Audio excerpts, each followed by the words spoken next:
حضرت عمر رضی اللہ تعالیٰ عنہ شروع میں اسلام کے سخت دشمن تھے۔ نبی کریم صلی اللہ علیہ وسلم اور صحابہ کرام رضی اللہ تعالیٰ عنہم کو عزت دینا ان کا معمول تھا۔ ایک دن انہوں نے طے کیا کہ محمد صلی اللہ علیہ وسلم کو نعوذ باللہ قتل کر دے تاکہ یہ فتنہ ختم ہو۔ تلوار کمر پر باندھ کر نکلے۔ راستے میں ایک شخص ملا۔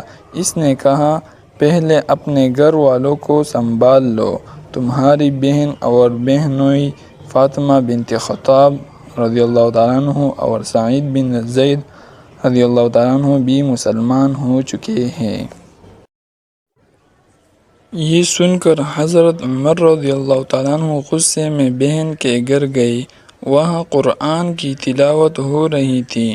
حضرت عمر رضی اللہ تعالیٰ عنہ نے بہنوئی کو مارا اور اپنی بہن کو بھی تھپڑ مارا۔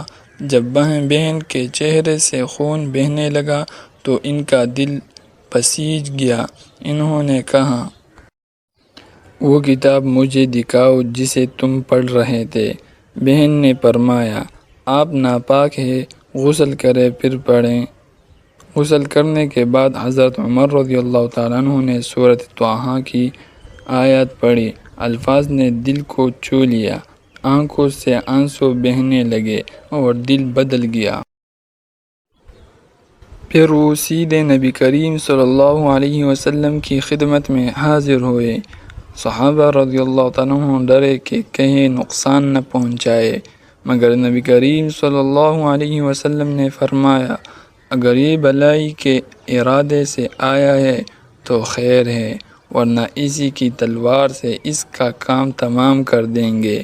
حضرت عمر رضی اللہ تعالیٰ عنہ اندر داخل ہوئے اور فرمایا، یا رسول اللہ، میں اسلام قبول کرنے آیا ہوں۔ سب نے مل کر زور سے اللہ اکبر کہا۔